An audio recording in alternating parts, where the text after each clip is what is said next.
Hey guys, welcome to my YouTube channel study Raksha learning classes. आप लोगों का स्वागत है हमारे यूट्यूब चैनल में। आज हम लोग एक बढ़िया पॉलिटी का जो नया सेक्शन है, लोकतंत्र क्या है, थोड़ा इंटरेस्ट बढ़ाने के लिए यहाँ से स्टार्ट करते हैं। और लोकतंत्र देखिए क्यों पढ़ रहे हैं आप, ये मत सोचिए कि पढ़ाई है, चैप्टर पढ़ना, चैप्टर तो पढ़ना है, आप दैनिक जीवन से तुलना कीजिए ना उसकी, तो जल्दी समझ में आएगा। ठीक है ना, तो वही आज डिस्कस करेंगे, लोकतंत्र क्या है। थोड़ा भी बोरिंग नहीं है, बहुत ही अच्छा चैप्टर है।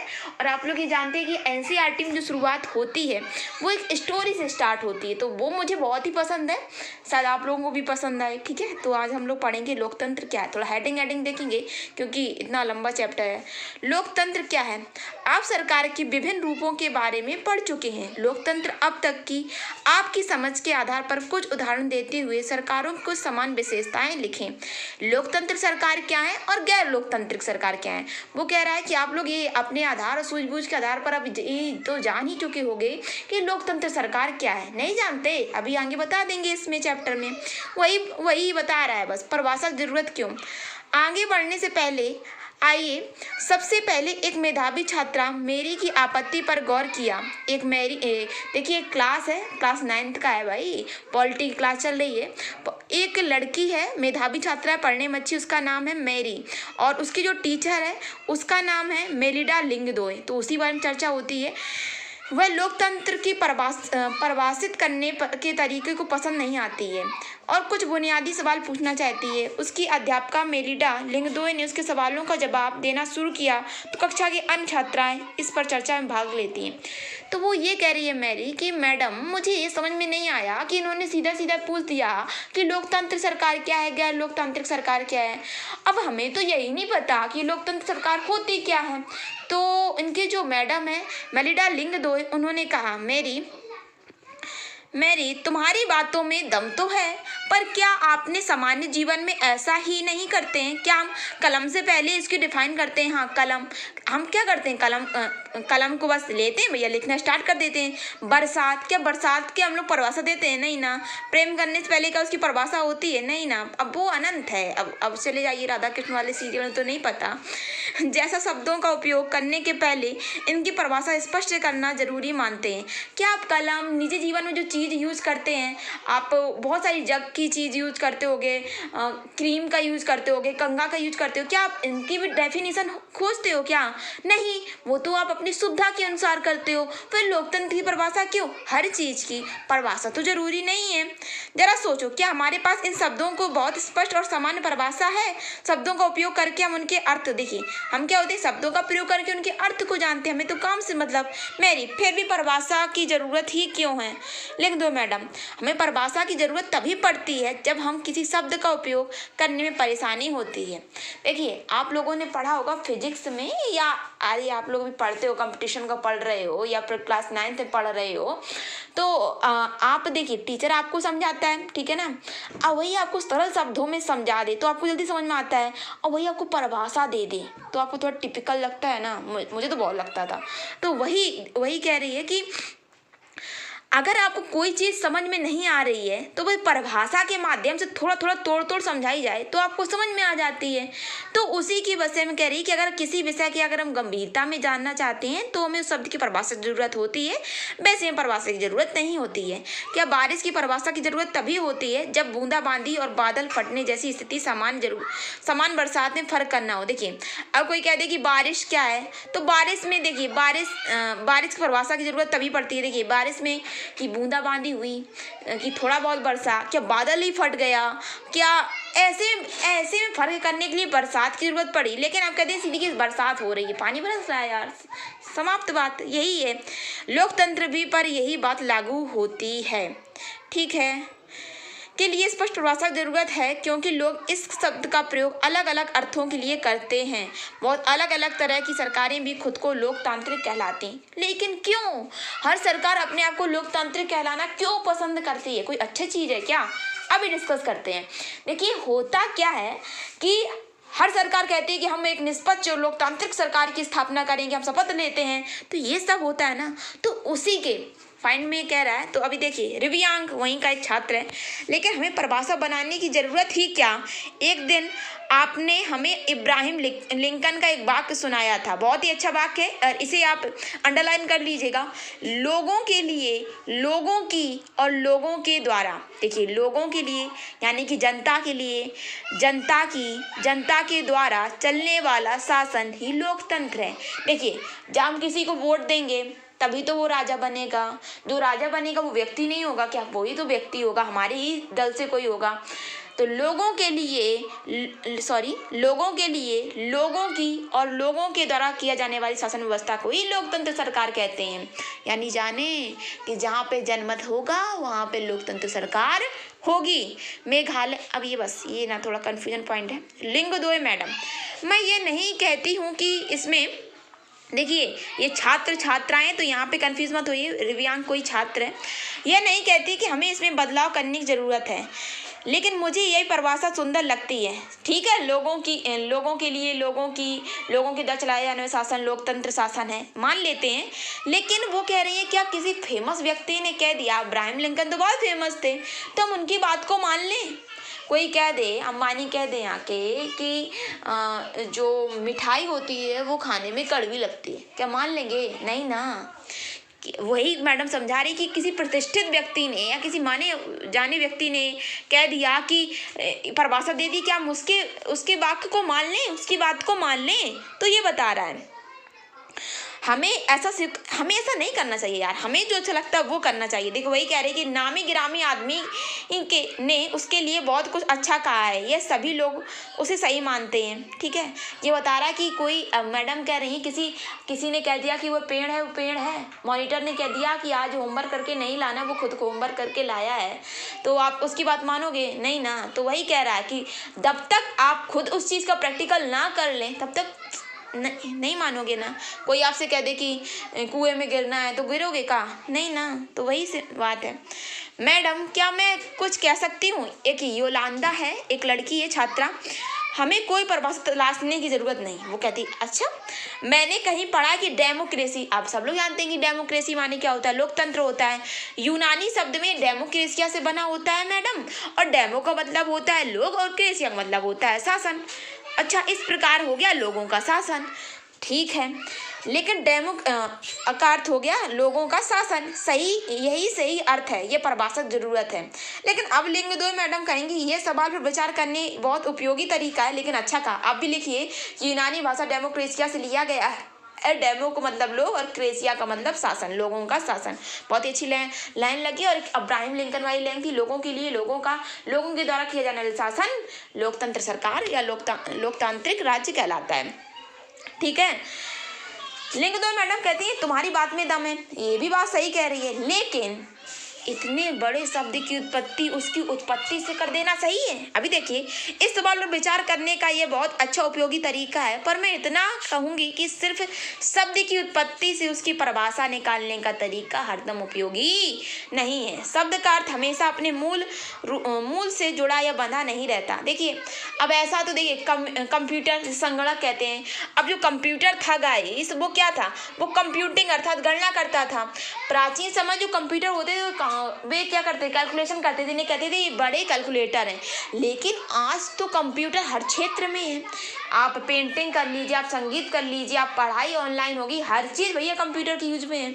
अब ये नहीं कह सकते कि कंप्यूटर काम सिर्फ गणना करना है, लिमिटेड नहीं है। कंप्यूटर का काम, कंप्यूटर का अर्थ ही गणना करना ही होता था, तो हमने उसके अर्थ से ही निकाल लिया भाई कि गणना करेगा ये, सिर्फ ऐसा नहीं हुआ ना। तो समय समय पर उसके अर्थ भी बदलते रहते हैं, तो समय समय पर उसके अर्थ ही बदलते रहते हैं। तो ये बिल्कुल औचित्य नहीं कि आप उसके मूल शब्द से आप उसकी परिभाषा, उसके शब्द से उसका पूरा अर्थ पता कर लें कि डेमोक्रेसिया और लोगों का शासन, बिल्कुल नहीं। समय आने पर वो भी बदल सकता है। जैसे कंप्यूटर था, गणना करना था, लेकिन अब हर क्षेत्र में। तो वही छोटा सा उदाहरण दिया, ठीक है। देखो वही बता रही कि समय बीतने पर ये बदलता रहता है, मूल अर्थ पर भरोसा करना बहुत उपयोगी नहीं होता कि इसके मूल अर्थ पर भरोसा कर लीजिए। ठीक है, राम और सीता अच्छे हैं, ठीक है, तो थोड़ा अपनी सोच को डेवलप कीजिए। मैडम आपके कहने का मतलब कि इस विषय पर खुद सोचने का कोई शॉर्टकट नहीं। हाँ आप जितना विस्तार विचार करके सोच सकें उतना ही बेटर है। अच्छा, आप जितना विस्तार विचार करके सोच, देखिए आपसे कोई कह दे कि जीरो को डिफाइन कीजिए, कर पाएंगे?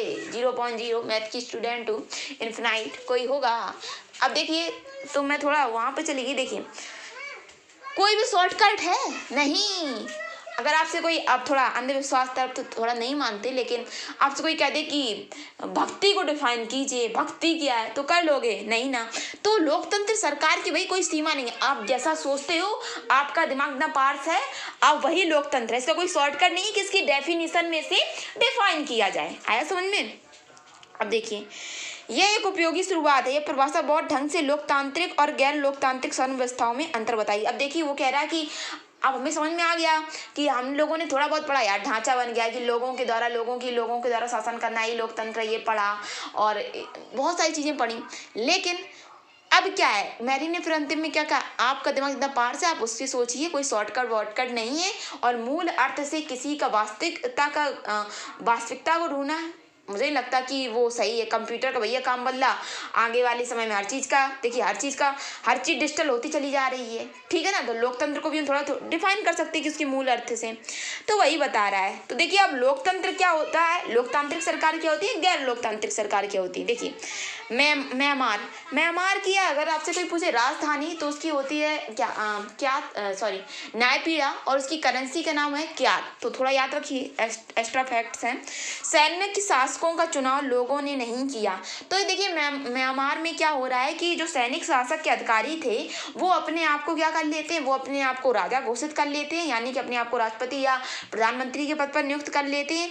अब बताइए आप, क्या सैनिकों का चुनाव जनता ने किया होगा? बिल्कुल नहीं किया होगा। अब जो उनके अधिकारी का, उनका चुनाव जनता ने किया होगा? नहीं चुना होगा। ये तो भैया तानाशाही वाली हो गई दिक्कत कि हाँ हम राजा थे, हम हैं, हम रहेंगे, पाकिस्तान ऐसा हो गया। तो वही बता रहा है। जैसे ये पाकिस्तान का एक बहुत फेमस है, हम हैं, हम ही हैं। तो अभी IMF की रिपोर्ट निकली है अभी, इसका नाम है क्या, इंडियन मॉनेटरी फंड, हाँ। तो उसने यहाँ पे लोन मांगा, इन्होंने बिल्कुल इमरान खान ने बिल्कुल मना कर दिया कि हम इमरान तुम्हें 1 रुपया ना देंगे। तो इतनी करारी बेइज्जती हो गई ऐसे। और फाइनेंशियल एक्शन टैक्स फोर्स में भी ये ग्रे लिस्ट में है। तो समझिए, तो वही कह रहा है कि ऐसा होता है कि कहीं तानाशाही राज चलता है। जैसे उत्तरी कोरिया में ले लीजिए, उत्तरी कोरिया, वहाँ पर भी तानाशाही राज चलता है, ठीक है। किंग जोंग को तो भैया जानते होंगे। तो वही बता रहा है कि लोकतंत्र क्या होता है, गैर लोकतंत्र क्या होता है। अब देखिए, जिन लोगों पर सेना पर नियंत्रण था वे देश के शासक बैठे। शासक के ऐसे फैसलों में कई लोगों की भागीदारी नहीं थी।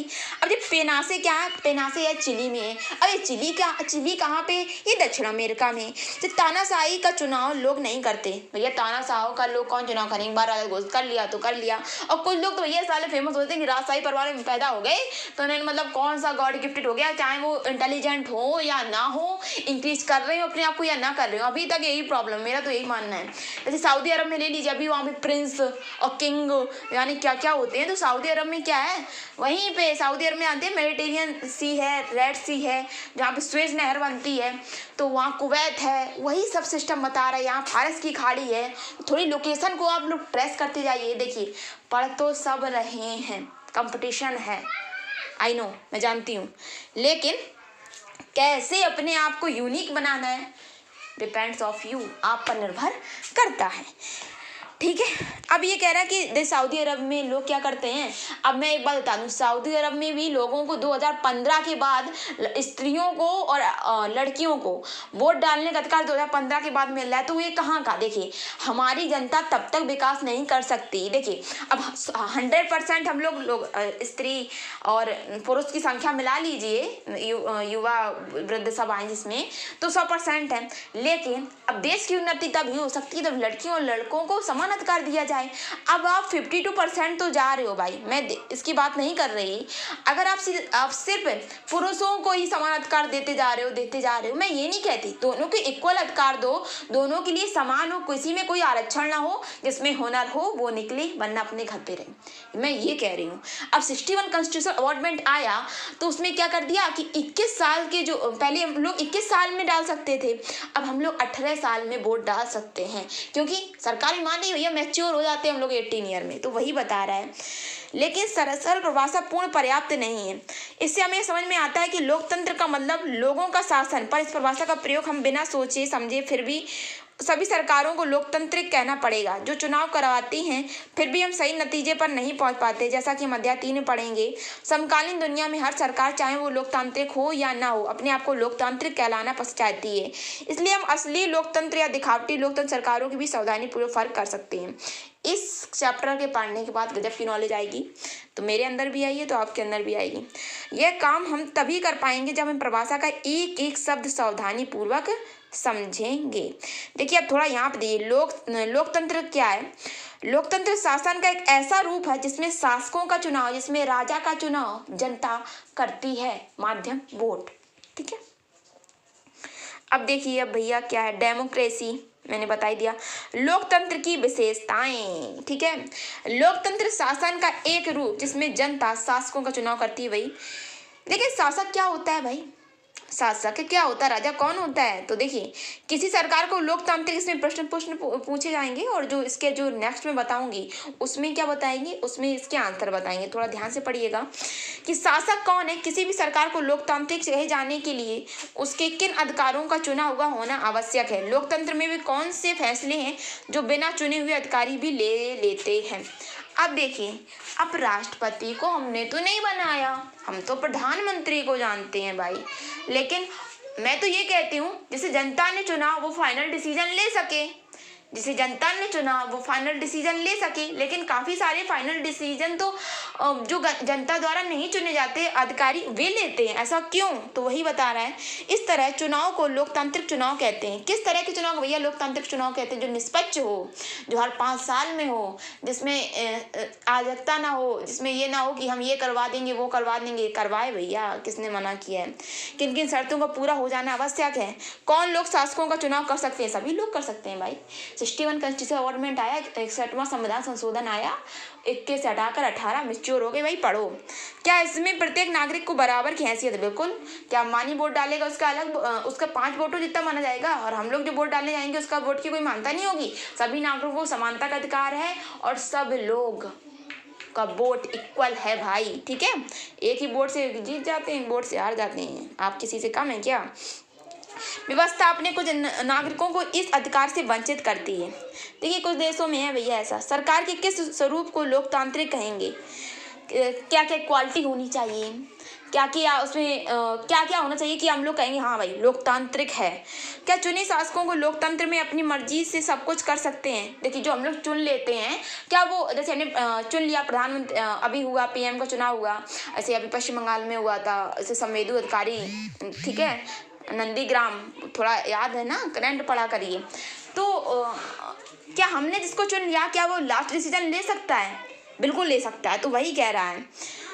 आइए कुछ उदाहरणों पर समझें। तो वही बता रहा है कि लोकतंत्र क्या है, लोकतंत्र किस सरकार को लोकतांत्रिक कहेंगे, किस सरकार को लोकतांत्रिक नहीं कहेंगे, शासक क्या होता है, ठीक है, शासक क्या होता है, और लोकतांत्रिक गैर लोकतांत्रिक में कैसे अंतर करेंगे। चुनाव क्यों, कौन से चुनाव जो होते हैं वो लीगल होते हैं, ठीक है, तो उस सारी में जानकारी मिलेगी। पाकिस्तान में जनरल परवेज मुशर्रफ ने अक्टूबर लिख दिया है। अक्टूबर में 1999 में सैनिक तख्तापलट की अगुवाई की। अब मैं बता रही हूँ आपको, देखिए 1999 में हुआ था कारगिल का युद्ध, याद है ना। और कारगिल के युद्ध के लिए चलाया गया था विजय अभियान, इसे थोड़ा याद रखिए आप लोग, ठीक है। तो कारगिल डे कब बनाया जाता है, समथिंग 31 जुलाई, एग्जैक्टली मुझे क्लियर नहीं है, मैं बता दूंगी। लेह लद्दाख मिला दिया गया है तो 2019 में, ठीक है। तो ये थोड़ा ध्यान रखिए। देखिए जब 1999 बढ़िया युद्ध हो रहा था, तो जो परवेज मुशर्रफ वहाँ के राष्ट्रपति थे या प्रधानमंत्री जो भी हो, तो इनका तख्ता, इनकी सरकार जाने वाली थी। अब क्या हुआ कि इन्होंने लोकतंत्र चुनाव भी हुए और इनकी सत्ता गई भाई। लेकिन इन्होंने क्या किया, लोकतंत्र को उखाड़ फेंका और अपने आप को मुख्य कार्यकारी यानी कि राष्ट्रपति घोषित कर लिया। और 2002 में जन्म संग्रह करा लिया, यानी कि जौन लोग इनसे परिचित थे उन्हीं को बुला लिया और अपने कार्यकाल को बढ़ा दिया। जैसे 5 साल होने वाले थे, 5 साल से और 10 साल करवा लिया।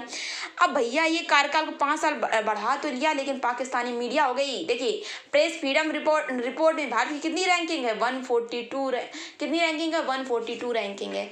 रिपोर्ट जारी कौन करता है, रिपोर्ट जारी करता है आपकी reporter without border, important current से फैक्ट डालिए, जो सब पढ़ते हैं पढ़िए, कुछ अलग यूनिक दिखिए, ठीक है।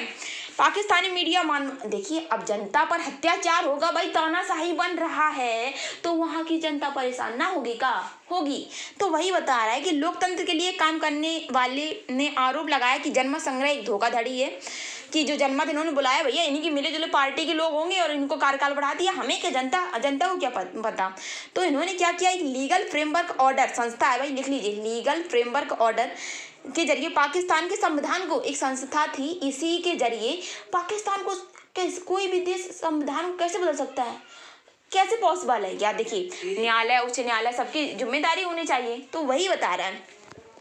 अब देखिए, अब इन्होंने कह तो दिया, लेकिन जो लीगल फ्रेमवर्क ऑर्डर के जरिए इन्होंने पाकिस्तान का संविधान बदल डाला, ऐसे कैसे संभव है? हम लोग तो भैया नहीं बदल सकते अपना संविधान। हाँ, सब जनता का जिसमें होगा, उच्च न्यायालय का सहयोग होगा, तो बहुत सारे जब हम देखेंगे कि हाँ बिल्कुल अब बैठ ही नहीं रहा है बिल्कुल आंकड़ा, तब हम लोग उसमें चेंजिंग करेंगे सभी के। लेकिन एक तो तानाशाही राज, ऊपर से अपने आप संविधान कर रहा है, को चेंज कर रहा है। अब राष्ट्रपति और राष्ट्रीय प्रांतीय, देखिए इसने क्या किया, ऑर्डर के अनुसार राष्ट्रपति राष्ट्रीय और प्रांतीय असेंबलियों को भंग कर सकता है। इसने कह दिया कि जो राष्ट्रपति यानी मैं खुद राष्ट्रीय और प्रांतीय असेंबलियों को भंग कर सकता हूँ। मंत्रिपरिषद जो होता था ना, तो मंत्रिपरिषद में देखिए राष्ट्रीय सुरक्षा परिषद होता है, उसकी देख रेख के लिए हर जगह होता है, और इसके जो अधिकारी, देखिए ये भी फौजी था, और इसके अब इसने क्या किया, जितने भी अधिकारी थे भैया फौजी ही थे। राष्ट्रीय सुरक्षा परिषद में जितने भी इसकी मंत्रिपरिषद को देख रेख करते थे वो सारे फौजी थे। बड़ी दिक्कत। राष्ट्रीय प्रांतीय असेंबलियों के लिए चुनाव कराए गए। अब देखिए, जनता जो चुन रही है वो राष्ट्रीय और प्रांतीय असेंबलियों के सदस्यों को चुन रही है, लेकिन असली सत्ता किसके हाथ में है? असली सत्ता तो जनरल मुशर्रफ के हाथ में है, और वरिष्ठ सर्वोच्च सत्ता की सेना के अधिकारियों के हाथ में है। तो वही बता रहा है कि जनरल मुशर्रफ के शासन वाले पाकिस्तान को लोकतंत्र ना कहने की, यानी ठोस कारण क्यों कहें लोकतंत्र ने? जिसको हम वोट दे रहे हैं भाई, हम दे रहे हैं किसे? हम राष्ट्रीय प्रांतीय असेंबलियों को वोट दे रहे हैं, उसके सदस्य लास्ट डिसीजन यानी कि मुख्य निर्णय खुद नहीं ले सकते, क्योंकि अंडर में आ रहे हैं जनरल मुशर्रफ, तो भैया कैसे ले लें? तो वही बता रहा है कि लेकिन यह सिर्फ कारण, क्या ये कारण नहीं है कि इसे लोकतांत्रिक थी भैया? क्या लोकतांत्रिक थी? गैर लोकतांत्रिक थी, गैर लोकतांत्रिक सरकार थी, ऐसा हम कह सकते हैं। हम ऐसा नहीं कह सकते कि लोगों ने राष्ट्रीय प्रांतीय असेंबलियों के लिए अपने प्रतिनिधियों का चुनाव किया। भैया बिल्कुल किया। क्या करें वो? जैसे अब आप ले लीजिए पाकिस्तान को, अब पाकिस्तान में जो बैठे हैं वहाँ के राष्ट्रपति, क्या उनके हाथ में कोई बागडोर है? नहीं है ना, पूरा आतंकवादी संगठन है, तो वो सिर्फ एक कठपुतली है। तो वही सिचुएशन दे रहा है कि जिसको चुन रहे हैं वो लास्ट डिसीजन नहीं ले पा रहा है, जिसको नहीं चुन रहे हैं उसके हाथ में सत्ता है। तो वही बता रहे हैं, ठीक है। अब ये बताया रहा है आपका, पर असली सत्ता उन लोगों के हाथ में थी जिन्हें जनता ने नहीं चुनी। वही बता रही हूँ मैं। कुछ देशों में असली ताकत विदेशी, देखिए जैसे कुछ देश भी होते हैं दूसरे देश के अंडर में होते हैं। जैसे आप चीन को जानते हो, चीन को भैया हर कोई दे, तिब्बत पूरा कंट्रोल में की हो, पाक कॉरिडोर बना, चाइना पाक कॉरिडोर यानी क्या क्या बना रहा है, चाबहार बंदरगाह, उसको क्या कर रहा है कि चीन अंडर में देखिए हांगकाओ, लांगताओ, मकाऊ आदि द्वीप पर कब्जा भैया चाइनीज का है। तो यहाँ कितनी भी सरकार बन जाए लेकिन चलेगा शासन तो चाइना का ही ना। तो वही कह रहा है कि कई सारे देशों में तो विदेशी शक्तियाँ हावी हैं, तो वही बता रहा है। तो ये हो गया आपका। अब चला स्वतंत्र एवं निष्पक्ष चुनावी मुकाबला। अब देखिए कि लोकतंत्र क्या होता है, कि लोकतांत्रिक सरकारें क्या होती है। अभी तो हम लोगों ने गैर लोकतांत्रिक पढ़ी। चीन की अब देखिए जो स्वतंत्र और निष्पक्ष चुनावी मुकाबला यानी कि टक्कर कैसी होती है जब चुनाव की स्थिति होती है। चीन की संसद मोस्ट इम्पॉर्टेंट कवांगुओ रेमिन दाइबियाओ, ये क्या है? यहाँ की संसद है। यहाँ की संसद के जो सदस्य होते हैं वो राष्ट्रपति चुन सकते हैं गाइस। तो प्रति 5 वर्ष में चुनाव होता है, लेकिन जो संसद के सदस्य होते हैं उनको वो सदस्य बनने के लिए क्या करेंगे? वो कम्युनिस्ट पार्टी से क्या करेंगे? वो कम्युनिस्ट पार्टी से टिकट लेंगे। लेकिन कम्युनिस्ट पार्टी उन्हीं को टिकट देगी जिनकी उनकी जान पर्चा होगी, जो उनके अधीन होंगे। हर किसी को टिकट नहीं देती। तो हर बार कम्युनिस्ट पार्टी की ही सत्ता बनती है। हर बात किसकी? कम्युनिस्ट पार्टी की सत्ता बनती है। तो वो कह रहा है कि यहाँ पे देखिए विकल्प की कमी है कि नहीं है? टिकट उसी को दे रही है पार्टी जो उसके अंडर में हो, तो दूसरा व्यक्ति विपक्ष का नेता तो खड़ा ही नहीं हो पाएगा। तो वही सिचुएशन बता रहा है यहाँ पे। अब कम्युनिस्ट पार्टी से तय कर लो, तब आप संसद के सदस्य बनोगे। संसद के सदस्यों की संख्या 3000 है, तब आप राष्ट्रपति का चुनाव कर सकते हो। तो कम्युनिस्ट पार्टी से टिकट मिलना अपने आप में एक पैशन था कि बहुत सोर्स लगा हो, तब आपको कम्युनिस्ट पार्टी से टिकट मिले। विधायक के चुनाव में भैया किसको टिकट मिल जाता है। तो वही है कि हम लोग तो मिडिल क्लास फैमिली से हैं, तो वही बता रहा है। हाँ। तो अब ये तो हो गया भाई, कम्युनिस्ट पार्टी की सरकार बनी। अब देखिए 1930 में मैक्सिको आज़ाद हो गया। मैक्सिको को जानते हैं आप लोग, अलास्का पड़ता है, यूएसए पड़ता है, मैक्सिको पड़ता है, कैरिबियन कंट्री पड़ती है, वहाँ पे क्या पड़ता है। अच्छा ये बताएगा कोई मुझे, क्यूबा की कैपिटल क्या है, हवाना। क्यूबा क्या कहते हैं, चीनी का कटोरा। मैक्सिको और क्यूबा के बीच है गाइस यूकाटन चैनल। अगर आपको अच्छा लग रहा हो वीडियो तो मुझे बताइएगा, मैपिंग की एकदम मास्टर वीडियो डालूंगी ना, तो एक ही बार में क्लियर हो जाएगा। तो 6 वर्षों में यहाँ पे देखिए अपना अपना संविधान भैया होता है कि कितने वर्षों में कहाँ होगा। तो मैक्सिको दूसरा देश है ना, तो वहाँ पे 6 वर्षों में चुनाव होता है, इसमें क्या बुद्धि लगाएंगे। तो वो कह रहा है कि देखिए हर बार क्या होता था कि 6 वर्षों में के बाद राष्ट्रपति चुनने का अधिकार था। राष्ट्रपति चुनने के लिए चुनाव को हर बार राष्ट्रपति। तो अब जो देश के कभी भी फौजी या तानाशाही शासन नहीं आया, तो क्या आप लोग समझ रहे हैं कि मैक्सिको का शासन बहुत अच्छा था? बिल्कुल नहीं, क्योंकि 2000 तक हर चुनाव में PRI इंस्टीट्यूशनल रिव्यूशनरी क्या लिखा है, धुंधला दिख रहा है, हाँ कोई नमक एक पार्टी को जीत मिलती थी। ये कोई पार्टी थी PRI इंस्टीट्यूशनल रिवोल्यूशनरी नाम की पार्टी को जीत मिलती थी। विपक्षी दल में चुनाव हिस्सा लेते थे। देखिए वो ये कह रहा कि जो जो पार्टी थी PRI इंस्टीट्यूशनल रिवोल्यूशनरी पार्टी थी, उसमें जो सदस्य बनते थे भाई, उसमें विपक्ष का जो पार्टिसिपेट करता था वो कभी जीतता ही नहीं था, क्योंकि पूरे हथकंडे तो PRI बनाती थी। अभी मोदी सरकार या कांग्रेस सरकार, मोदी सरकार तो वही है ही अच्छी। मैं किसी भी सरकार का समर्थन नहीं कर रही हूँ, हर सोच के व्यक्ति पढ़ रहे हैं, तो मैं ये बिल्कुल नहीं कह रही हूँ कि आपको जो अच्छा लगे आप अपनी चॉइस से कर सकते हैं। हम लोग तो पढ़ने आए हैं ना कि बात करने। तो वो ये कह रहे हैं कि PR पार्टी को हमेशा ही जीत मिली। ऐसा क्यों? क्योंकि जो विपक्ष में खड़ा होता था वो कभी जीता ही नहीं। जो विपक्ष में खड़ा होता था वो कभी जीता नहीं। अभी आप किसी जिला पंचायत का चुनाव ले लीजिए, प्रधानी चुनाव ले लीजिए, कहीं पे मिलेगा कि शराब का कहीं पे लालच देंगे, तो कहीं पे कॉलोनी का लालच देंगे, पर ऐसा होता है ना, नहीं ना। तो वही बता रहा है, जो इंस्टीट्यूशनल रिवोल्यूशनरी पार्टी थी वो हमेशा जीतती थी, PR पार्टी हमेशा जीतती थी, लेकिन विपक्ष पार्टी नहीं जीतती थी, क्योंकि ये बहुत प्रकार के हथकंडे अपनाता था। ये कहाँ की बात है? मैक्सिको की बात है। मीडिया जब विपक्षी दलों की आलोचना करने के अलावा गतिविधियों को, मीडिया क्या करती थी? मीडिया भी इसके कंट्रोल में थी, विपक्ष दल की आलोचना ही करती रहती। गतिविधि जो विपक्ष दल के जो आलोचना कर रहा है उसको नजरअंदाज करती थी।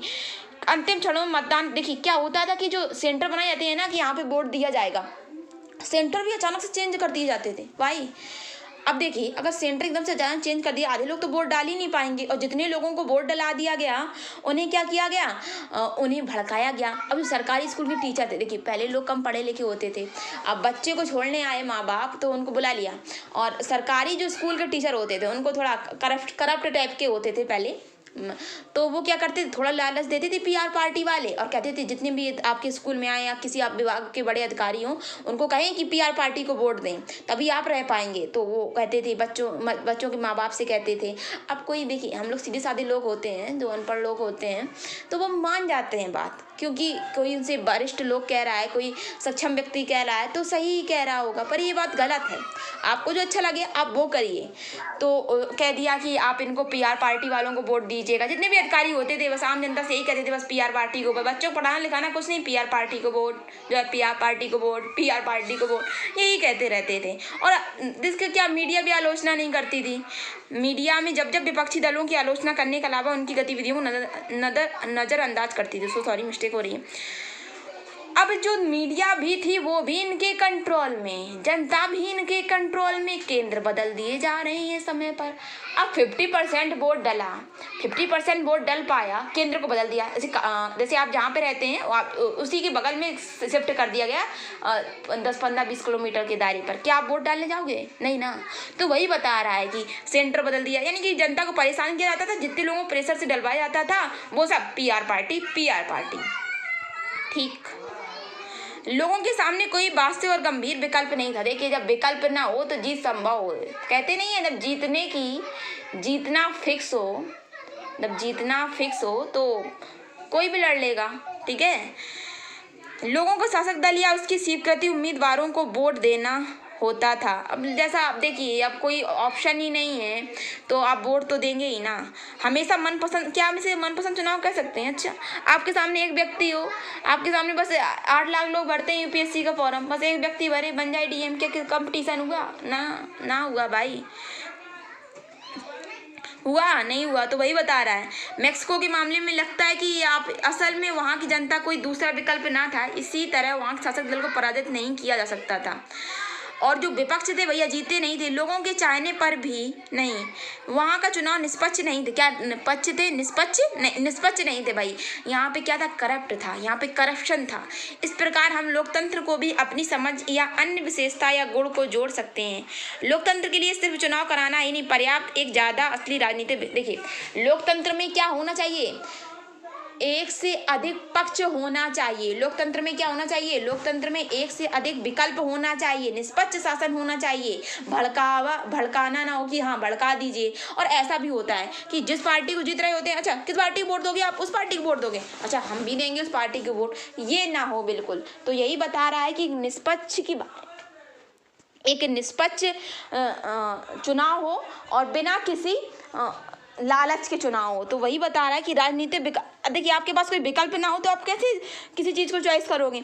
एक व्यक्ति एक वोट एक मोल। हमने पढ़ा है कि इस तरह लोकतंत्र के होने वाले संघर्ष सार्वभौमिक बहस का। देखिए, मैं आपको एकदम समरी टाइप की बताती जा रही हूँ, नहीं तो ऐसा तो आप कवर नहीं कर पाएंगे। 2015 मैंने आपको बताया सऊदी अरब की लड़कियों को, औरतों को वोट डालने का अधिकार मिला। एस्टोनिया की राजधानी तल्लीन, वहाँ की जो कैपिटल है काजा कलास है, वहाँ की जो प्रेसिडेंट है, जो वहाँ की जो PM है वो काजा कलास एक लड़की है, वहाँ की प्राइम मिनिस्टर है। तो एस्टोनिया की राजधानी तल्लीन। एस्टोनिया पड़ता कहाँ भैया? यूरोप में पड़ता है। तो वहाँ पे क्या है, जो रूसी अल्पसंख्यक है। देखिए, हमारे यहाँ जो विदेशी रहने लगा और उसे भारतीय नागरिकता मिल गई, क्या वो वोट नहीं डाल सकता? बिल्कुल डाल सकता है। लेकिन यहाँ एस्टोनिया के जो मूल निवासी, उनका मोल ज्यादा, और रूसी अल्पसंख्यक को भैया वोट डालने का अधिकार तक भी नहीं दे रहे ये लोग। अब बता दो क्या होगा। और फिजी भैया, फिजी आप लोग जानते हो कहाँ पड़ता है? फिजी मुझे लगता है दक्षिण अमेरिका तरफ पड़ता है। हाँ, दक्षिण अमेरिका की तरफ पड़ता है, आई नो। तो यहाँ पर देख लीजिएगा थोड़ा और कमेंट कर दीजिएगा ना हो, ठीक है? मैं भी कोई परंपरागत नहीं हूँ। तो फिजी में क्या है कि जो भारतीय मूल के लोग हैं उनका वोट का, देखिए आपके वोट, आप जो भारतीय मूल के उनके वोट का अधिकार कम, और जो स्थानीय लोग हैं उनके वोट का अधिकार ज़्यादा। मैंने बोला ऐसा नहीं होना चाहिए। अब मानिए हमारा वोट तो सेम है भाई, हम लोग पहले जनता हैं, फिर देखेंगे कि टॉप 5 में रईस में आते हैं क्या आते हैं, ठीक है? लोकतंत्र में हर वयस्क का एक वोट होना चाहिए, हर वोट एक समान मूल का होना चाहिए। तो ये बता रहा है, ठीक है? Sorry guys. अब देखिए, कानून और राज अधिकारियों का आदर। तो ये देखिए, कानून और राज अधिकारियों का आदर। जिम्बाब्वे 1980 में अल्पसंख्यक गोरों को स्वतंत्रता। हर देश किसी ना किसी का गुलाम रहा है। तो यहाँ पे एक जानू PF नामक एक दल था और इसने क्या किया था? स्वतंत्र। देखिए, हमारे यहाँ महात्मा गांधी जानते हैं ना, राष्ट्रपिता के रूप में, तो उन्होंने थोड़ा आंदोलन किया और सारे लोगों ने, मैं ये नहीं कहूँगी, और सारे लोगों ने भी अपना बलिदान किया है। तो जानू PF एक दल था, उसने क्या किया? संघर्ष किया। लेकिन भैया इन्हीं के दल का एक नेता रॉबर्ट मुगाबे बन के बैठ गया राजा, हिलने की कोशिश भी ना कर रहा था। हर बार राष्ट्रपति बनता। ऐसा क्यों? हर बार जानू PF दल ही क्यों जीतता था? कि देखिए, जो राष्ट्रपति मुगाबे थे वो कम प्रसिद्ध नहीं थे, बिल्कुल कम प्रसिद्ध नहीं थे। इन्होंने क्या किया? जो भी तानाशाही बनेगा, जो भी, देखिए अधिक समय तक एक व्यक्ति शासन कर रहा है अधिक समय तक, तो वो कहीं ना कहीं उसमें अंकुश नहीं लगा सकता, बिना अंकुश के भी हो जाता है, तो अंकुश लगाना जरूरी है। तो हमेशा ये भय होना चाहिए सरकार को कि कभी भी सरकार गिर सकती है, कभी भी बन सकती है, तो ये दोनों को इक्वल का अधिकार होना चाहिए। तो राष्ट्रपति मुगाबे हर हथकंडे को अपना लेगा, और जो विपक्ष दल थे उनको तो बिल्कुल इतना परेशान करेगा कि तुम समझ जाओगे, और मतलब ऐसा करेगा कि तुम्हें वोट देना ही पड़ेगा। राष्ट्रपति के अधिकारों की उसने क्या किया, राष्ट्रपति ही सब कुछ कर सकता है, राष्ट्रपति के अधिकारों को वृद्धि की, और जो उसी विपक्ष के नेता थे वो भी लिमिट में बात कर सकते थे, ये भी कह दिया। और वहाँ की जो अखबार सरकार, स्वतंत्र सरकार तो थी, लेकिन पत्रकारों को परेशान किया था अधिक आलोचना करने पर। अदालती फैसला जो लोग मानते नहीं थे, ऐसे सुप्रीम कोर्ट का फैसला आ गया, तो हमारी जैसी सरकार तो है नहीं, इंडिया का भैया सबसे बढ़िया है। तो ये अदालती फैसलों को भी नहीं मानते, जज को खरीद लेते थे। 2017 में इनके पद को हटा दिया गया। अब देखिए कार्टून का चित्र है, वो भी क्या दिन थे जब मैं ही एक व्यक्ति और मेरा ही एकमात्र वोट, यह मुझे बहुत पसंद है। तो वही बता रहा है। जिम्बाब्वे को उदाहरण देते हुए कि शासकों के लिए बार बार जनादेश पाना लोकतंत्र की एक जरूरत है, पर इतना ही पर्याप्त नहीं। लोकप्रिय नेता भी अलोकतांत्रिक हो सकते हैं। अभी एक सरकार बनी रहेगी तो उसके भाव तो खराब होंगे ही नहीं। अगर मैं ये नहीं करी भैया, अच्छा काम कर रही है तो बनी रहने दो, थोड़ा भी इधर उधर कर गिरा दो 5 साल बाद, ठीक है। तो वही बता रही है, अगर हम लोकतंत्र को परखना चाहते हैं तो चुनावों पर नजर डालना जरूरी है, पर उतना ही जरूरी है कि चुनावों के पहले बाद की स्थितियां नजर डाली जाएं। चुनावों के पहले सत्ता की विपक्ष विरोधी समूह में कामकाज समेत सभी तरह के राजनीतिक गतिविधियों की पर्याप्त गुंजाइश रहनी चाहिए। इसके लिए जरूरी किन सरकार, देखिए अब मैं यहाँ से बताऊँ आप लोगों को, ऐसे पढ़ाऊंगी तो बस पूरा हो जाएगा एनसीईआरटी, तो आप लोग भी बोल जाएंगे। एक लोकतांत्रिक सरकार संवैधानिक कानून नागरिकों का अधिकार द्वारा खींची गई लक्ष्मण रेखा के भीतर ही काम करती है। जनता के द्वारा जो शासक चुना जाता है उसके लिए भी लक्ष्मण रेखा हर किसी के लिए होनी चाहिए। जब बाउंड्री आउट हुई, बाउंड्रीज, तो वो बिना अंकुश की व्यक्ति अच्छा नहीं रहता, थोड़ा बहुत अंकुश होना चाहिए। और कुछ पहले लोग की लड़कियों को बिल्कुल मैं थोड़ा अपना विचार रख रही हूँ कि अंकुश लगाया जाए, नहीं तो पर ज़्यादा उठ जाते हैं, तो उनके लिए कि पर नहीं उठते, सबके लिए अंकुश ज़रूरी होता है, ठीक है ना। जब आपको देखिए डर लगना बहुत ज़रूरी है, जिस दिन डर लगना बंद हो गया, डर लगना, थोड़ा बहुत डर लगना यार जरूरी है, ज़्यादा स्ट्रेस में मत जाओ, डर लगेगा तभी अपने लक्ष्य के प्रति उतना आकर्षित रहेंगे। डर बहुत जरूरी है, इसी प्रकार सरकार को भी डर बहुत जरूरी है। थोड़ा भी गलत काम किया 5 साल बाद आपको हटा देंगे, तो ये बात बता रहा है आपको। लोकतंत्र सरकार एक ऐसा रूप है जिसमें शासकों का चुनाव लोगों द्वारा किया जाता है, ठीक है। तो ये बता रहा है आपको, मैंने भी बताया, लोगों द्वारा चुने गए शासक ही सारे प्रमुख फैसले लेते हैं। देखिए आप ये थोड़ा लाइन देखिए कि चुनाव लोगों के लिए निष्पक्ष अवसर विकल्प। देखिए लोकतांत्रिक सरकार में क्या होगा और गैर लोकतांत्रिक सरकार में, अब अंतर लिखिए, कॉपी पेन उठाइए। लोकतांत्रिक सरकार में क्या होगा, विकल्प देखो, निष्पक्ष चुनाव हो। गैर लोकतांत्रिक सरकार में क्या होगा, तानाशाही राज हो, राजशाही हो। कई लोग तो फेमस हो जाते हैं कि राजा परिवार में, जैसे मैंने अभी बताया, राजशाही राज होता है वहाँ पे, और एक विकल्प नहीं होता है वहाँ पे। तो ये सारे कारण होते हैं भैया गैर लोकतांत्रिक और लोकतांत्रिक। जिम्बाब्वे का उदाहरण उठा लीजिए आप, मैक्सिको रॉबर्ट मुगाबे थे, अब मैक्सिको को उठा लीजिए, मैक्सिको में 6 वर्षें बनती थी, तो वहाँ PRPF यानी यही जीता था, इंस्टीट्यूशनल रेवोल्यूशन जीता था। तो यही पार्टी हमेशा क्यों जीतती थी, जैसे जनरल मुशर्रफ पाकिस्तान में हमेशा ही अपने आप के बने रहते थे, तो इतने सब पावर यार होते थे, इतने शक्तिशाली होते थे कि अपने आप मतलब राष्ट्रपति कितने कभी भी संविधान में परिवर्तन कर सकते थे, ऐसा कैसे। तो वही बता रहा है लोकतंत्र ही क्यों। मैडम लिंगदोई की कक्षा में एक बहस शुरू हुई। उन्होंने अध्याय में यहाँ तक पढ़ाने के बाद छात्रों से पूछा कि लोकतंत्र शासन सबसे अच्छा स्वरूप लगता है। इस सवाल पर कोई ना कोई टिप्पणी की कि लोकतंत्र सबसे अच्छा है। अब भी इस पर बहस करने की जरूरत है। तांकिनी, लेकिन लिंगदोई मैडम ने तो कहा था कि हमें किसी भी चीज़ के सिर्फ इसलिए नहीं मान लेना चाहिए कि बाकी सभी ने उसे मान लिया। बिल्कुल सही, जब तक आपको किसी चीज़ में संतुष्टि ना हो इट इज़ नॉट फेयर, वो अच्छी नहीं है। क्या ऐसा नहीं हो सकता कि बाकी सभी लोग गलत रास्ते पर जा रहे हो, हम भी गलत रास्ते में चले जाएं? जी नहीं, हाँ ये गलत रास्ता ही है। लोकतंत्र ने हमारे देश को क्या दिया है, आधी सदी की बाद में बात है, आधी सदी से ज़्यादा तो समय से लोकतंत्र हो गया। जब से देश आज़ाद को तभी से लोकतंत्र चल रहा है, और अब तक क्या है, गरीबी और भुखमरी है। दिव्यांग लेकिन लोकतंत्र इसमें क्या कर सकता है? हमारे यहाँ लोकतंत्र के कारण गरीबी है, फिर लोकतंत्र होने के बावजूद हमारे यहाँ लोकतंत्र के कारण या फिर लोकतंत्र होने के बावजूद भी गरीबी है। नहीं, जो भी है इससे क्या फर्क पड़ता है? मुद्दा यह है कि हम इससे शासन का सर्वश्रेष्ठ रूप नहीं मान सकते। हाँ, लेकिन लोकतंत्र का मतलब है अराजकता, अस्थिरता, भ्रष्टाचार और दिखावा। राजनेता आपस में ही लड़ते रहते हैं, देश की परवाह कैसे करेंगे? यार हम लोग निजी तौर पे नहीं करते कि हमारा भला क्या करेंगे, खुद ही लड़ते रहते हैं, खुद ही बहस चल रही है। पाइमोन देखिए, ये सब स्टूडेंट हैं। तो फिर इसकी जगह कौन सी प्रणाली होनी चाहिए? क्या अंग्रेजी हुकूमत वापस लाई जानी चाहिए? रोज पता नहीं, मुझे लगता है कि देश को एक ऐसी मजबूत नेता की जरूरत है। ऐसा नेता होना चाहिए जो संसद की परवाह ना करे। एक संसद मोस्ट इम्पोर्टेंट, संसद एक ही नेता हो जिसके पास सारे अधिकार हों, देश के हित में जो कुछ भी जरूरी हो वो कर सके। सिर्फ इसी देश से गरीबी और भ्रष्टाचार खत्म होंगे।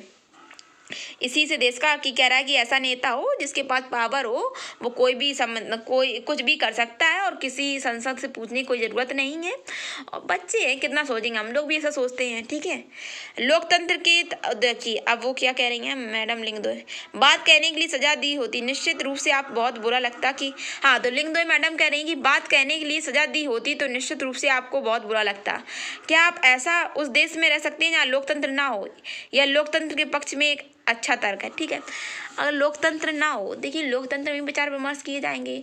अगर आप पहुंच जाइए जिंग जोंग, क्या नाम है उनका, किंग कॉन्ग, वहाँ पहुंच जाइए, वहाँ पे इतना तर्क वितर्क करेंगे, सीधे उड़ा देगा। ठीक है, तो मीडिया भी वही दिखाती है जो वो कहता है। तो क्या आप उस देश में रहना पसंद करेंगे या लोकतंत्र नहीं है? तो बताइए कमेंट में।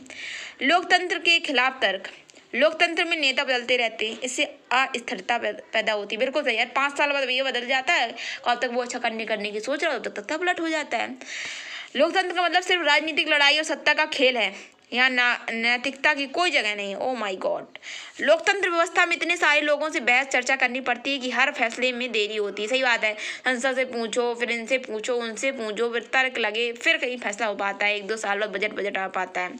चुने हुए नेताओं को लोगों के हितों का पता ही नहीं होता, इससे चलते खराब फैसले मिलते हैं। लोकतंत्र की चुनावी लड़ाई महत्वपूर्ण है, खर्चीली होती है, इसलिए भ्रष्टाचार होता है। सामान्य लोगों को पता ही नहीं कि उनके लिए क्या चीज़ अच्छी है और क्या चीज़ बुरी, इसलिए इन्हें चीज़ का फैसला नहीं करना चाहिए।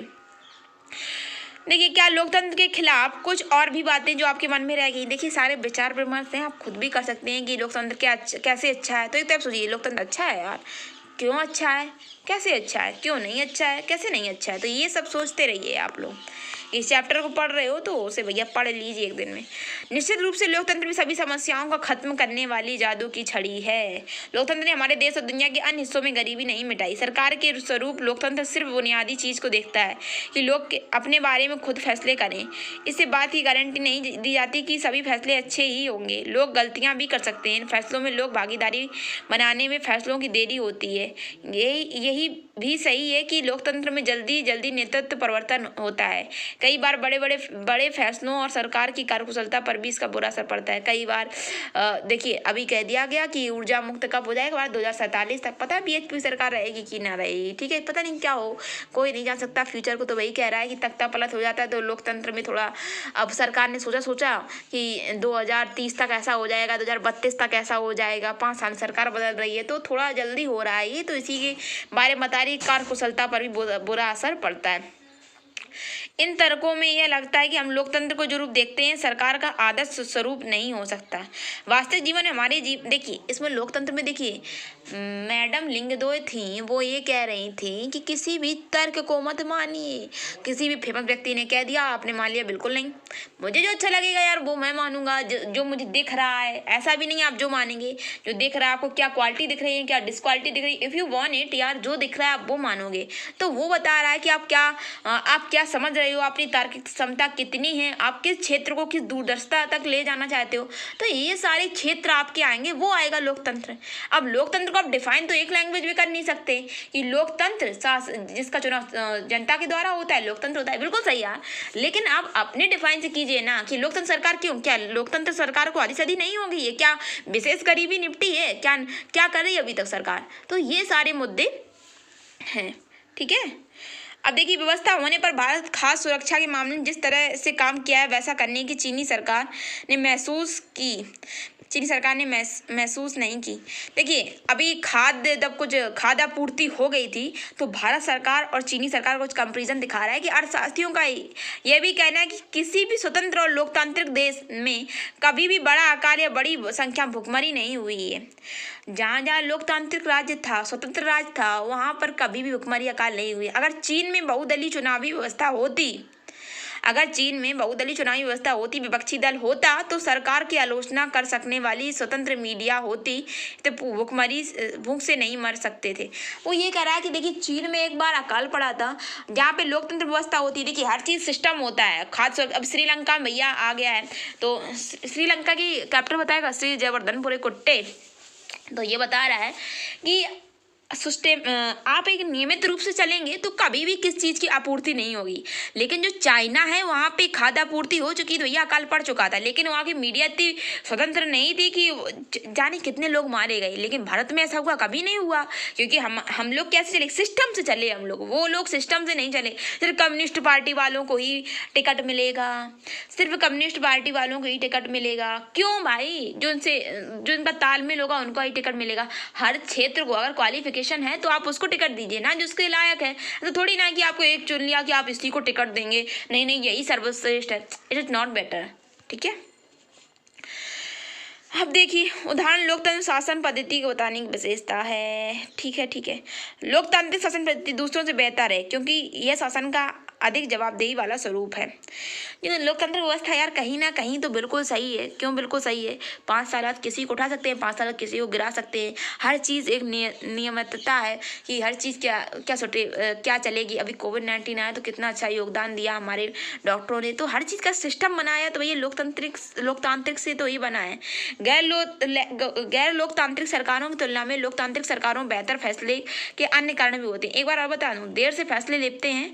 अगर आप अधिक लोगों से चर्चा विचार विमर्श करेंगे तो वो फैसले निश्चित ही अच्छे होंगे। तत्कालीन फैसला लेंगे तो उसमें कहीं ना कहीं कुछ ना कुछ गड़बड़ी तो आएगी ना।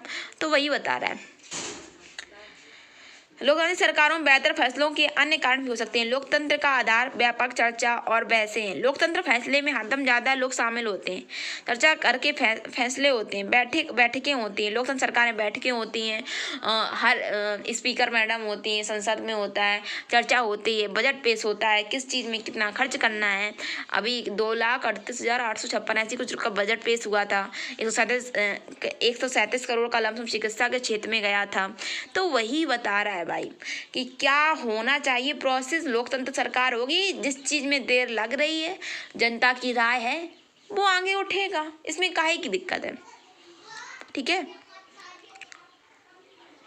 तो ये मैं बताती जा रही हूँ। ठीक है, अब देखिए मतभेदों को, टकरावों को संभालने का तरीका उपलब्ध कराता है। ठीक है, लोकतंत्र नागरिकों का सम्मान बढ़ाता है। लोकतंत्र बिल्कुल नागरिकों का सम्मान। वोट डालने वाले होते हैं तो पैर के नीचे लौटते हैं भाई, कभी ना कभी तो हम लोग सम्मान करा लेते हैं ना। तो नागरिकों का सम्मान तो होता ही है। नागरिक ना होंगे तो सरकार कहाँ से होगी?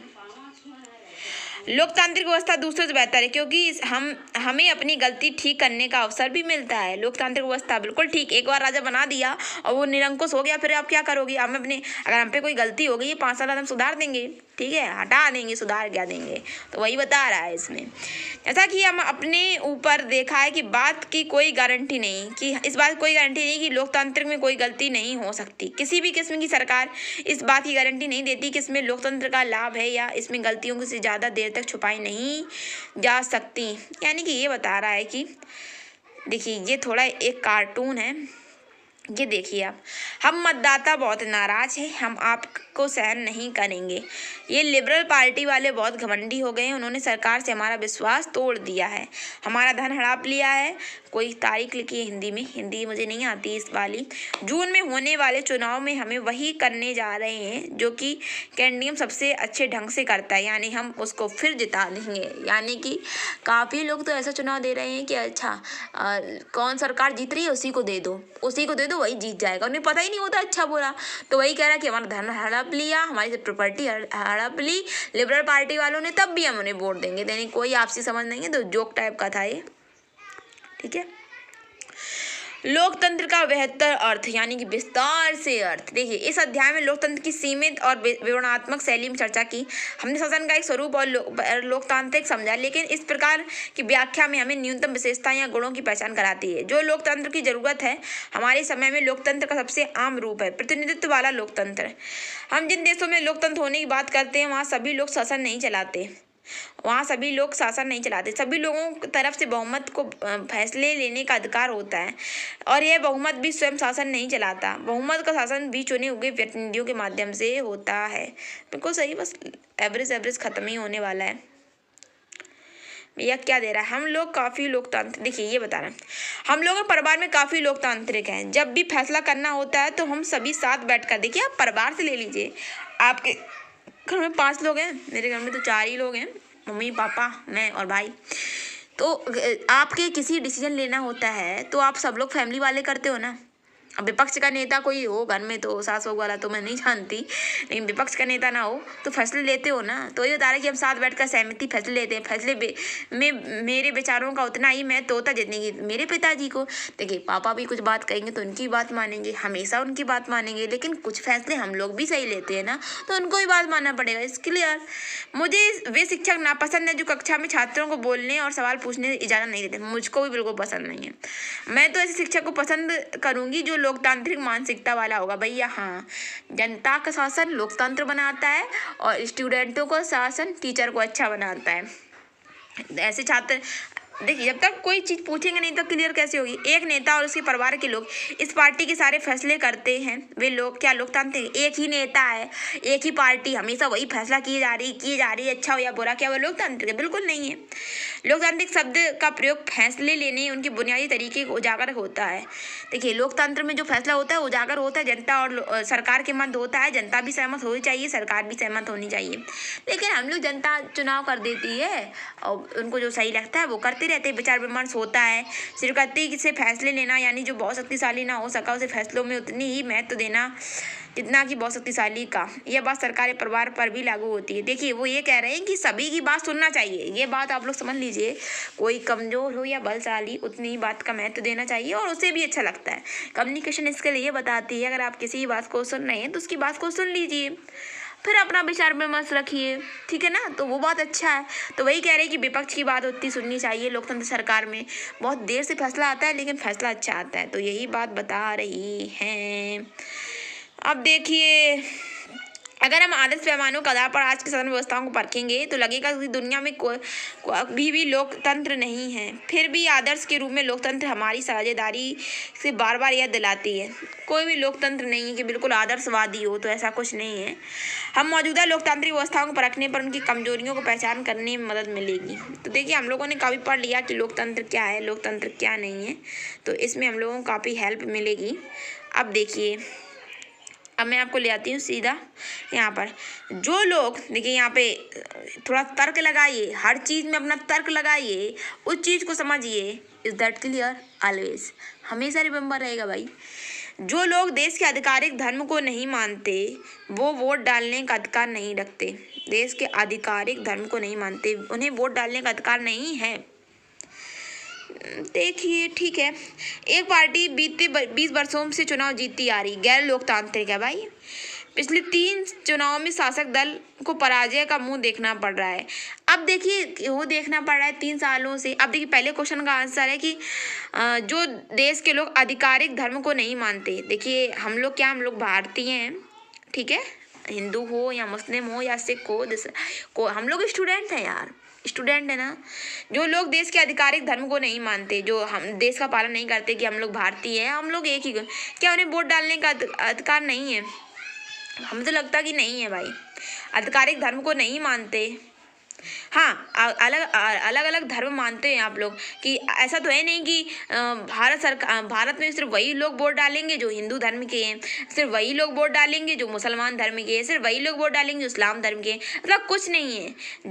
आपका एक धर्म है, आप एक भारतीय हैं और जो आधिकारिक धर्म है उसको आप मानते हैं तो आप वोट डालते हैं। लेकिन अगर आप धर्म को लिए बैठे रहेंगे तो आप जनता का चुनाव कैसे करेंगे? तो नहीं हो पाएगा ना डिफाइन, इसी की वजह से बता रहे हैं।